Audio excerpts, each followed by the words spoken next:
Kriteria yang diinginkan oleh masyarakat itu kan presiden yang cerdas. Jadi artinya memang strateginya berubah. Presiden yang cerdas, baik hati dan tidak sombong. Nah, strateginya berubah dia dari drama-drama pencitraan jadi pameran-pameran. Nah ini sebetulnya nggak banyak nih calon-calon presiden, calon wakil presiden yang bisa pamer-pamer hasil kegiatan. Minimal dia pemilih ide lah. Nah itu beneran tuh. Jadi kalau kebanyakan bermain di medsos, ya siap-siap aja gagal tuh. Toh banyak juga sudah buktinya kan, banyak tokoh-tokoh maju ke DPR tapi banyak di medsos juga akhirnya gagal. Jadi benar itu kata Mbak Puan. Nah itu menarik tuh, makanya kalau kemudian calon-calon presiden kebanyakan akrobat atau wakil presiden kebanyakan akrobat, saya tuh khawatir ntar dia nggak dipilih jadi wakil presiden.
Nah itulah menariknya. Tapi itu harus dihitung sebagai sebuah konstelasi. Jadi ada reshuffle, ada pertemuan-pertemuan politik, dan terus kemudian ada munculnya koalisi-koalisi yang lucu-lucu gitu ya. Ini Jadi saya ada bilang, komentar gini. Apa? Kalau Nasdem mencalonkan Anies, ya kan? Semoga yang diundang Metro TV adalah Bung RH dan Bung Henry Satrio, bukan yang Ono ya. Saya nggak tega nyebut nama. Teman ente juga yang suka survei-survei juga. Aduh. Allahu Akbar. Mana Metro TV yang sudah nge-ban saya bertahun-tahun. Enggak, saya sering diundang Metro TV.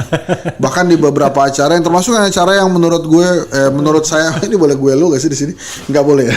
Jadi menurut saya salah satu acara Metro TV yang wah banget itu Hot Room yang dipegang oleh Hotman Paris. Saya udah diundang juga tapi saya nggak mau. Oh, kenapa? Itu seru loh, Bang. Itu ada saya merasa nggak kompeten lah bidang waktu itu ngomong soal TNI apa kaitan TNI dengan apa. Saya bilang nanti aja lah, saya kira. Oke. Saya nggak itu. Karena Bang Hotman itu memandu acaranya itu kan berbeda. Dia tuh kayak di pengadilan, jadi seru gitu. Kadang-kadang ya orang ngepelintat-pelintut seleo juga, termasuk adik-adik mahasiswa kita itu yang bilang coba Orde Baru lebih enak gitu ya. Bingung lah dia ada padnya ini Hotman Paris kan. Itu menurut saya salah satu yang terbaik lah. Ini ada acara kontroversi, belum lagi yang berita-berita prime time gitu udah oke lah itu. Ente kurang lah nonton TV, nonton YouTube aja. Gua kalau ngomong gitu tadi saya nggak dipanggil lagi. Jadi tetap nonton TV. Jadi gimana? Nah tadi ya itu konstelasi itu, makanya kan ada isu katanya bakal ada reshuffle lagi. Reshuffle lagi itu terjadi kalau misalnya Surya Paloh Pak Jokowi marah dengan Surya Paloh karena komposisinya kemarin ada Anies gitu ya.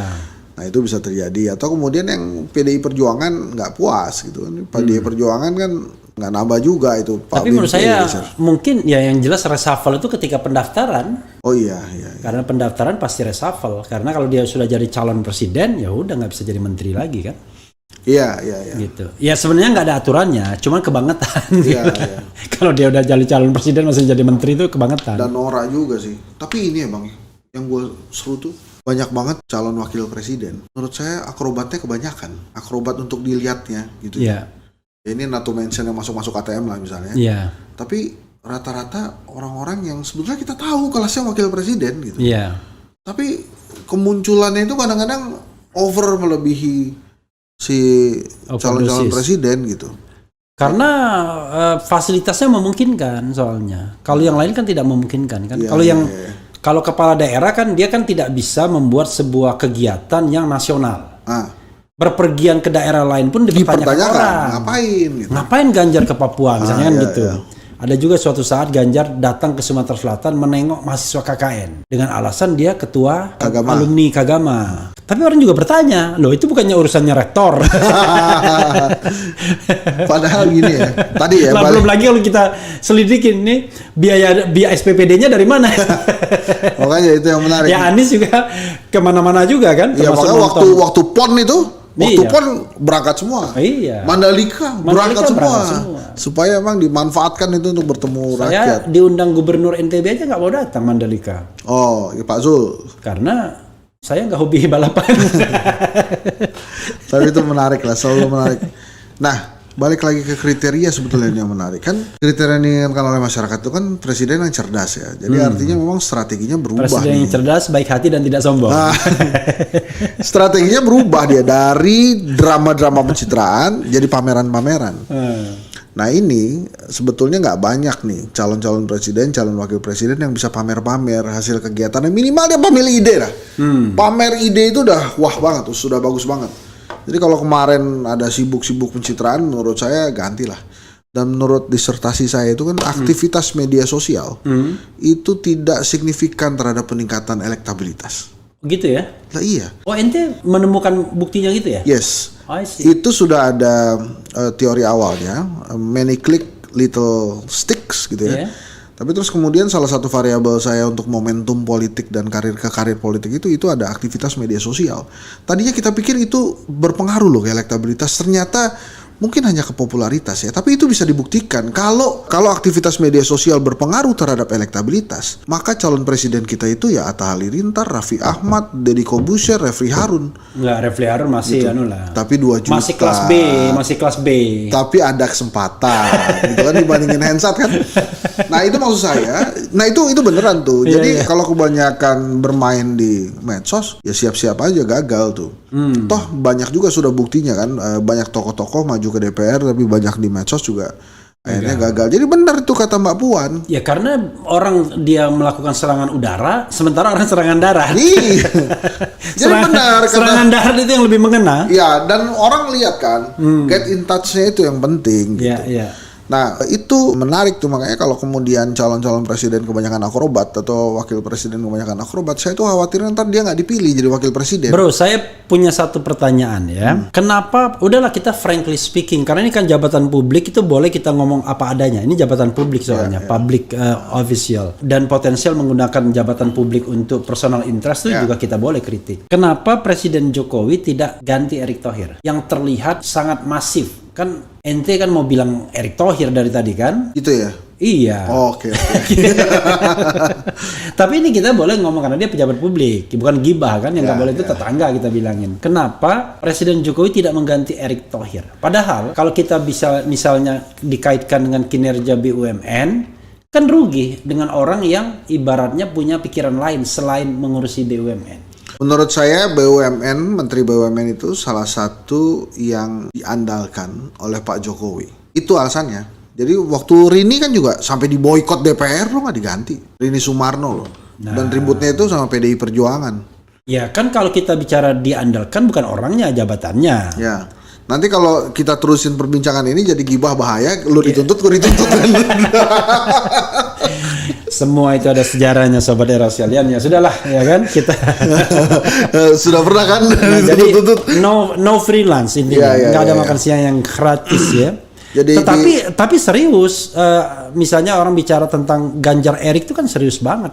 Iya, dan itu bahkan muncul kuat. Teman ente salah satu survei, saya nggak perlu nyebut namanya surveinya kan. Karena kenapa? Karena at the same time saya suka mengkritik. Jadi nggak enak kan. Bilang ini surveinya itu saya baru bisa percaya survei kalau dia mau deklarasi dari mana sumber dananya. Kalau dia yang sumber dananya nggak mau deklarasi, saya nggak akan percaya survei itu. Karena dia bisa mainkan metodologinya, dia bisa mainkan penyajiannya dan lain sebagainya. Iya, iya. Tapi salah satu survei menyebut Ganjar Erik itu pasangan yang paling tinggi elektabilitasnya. Mengalahkan pasangan yang mengalahkan misalnya Anies AHY atau Prabowo Puan atau apa gitu. Ganjar Erik.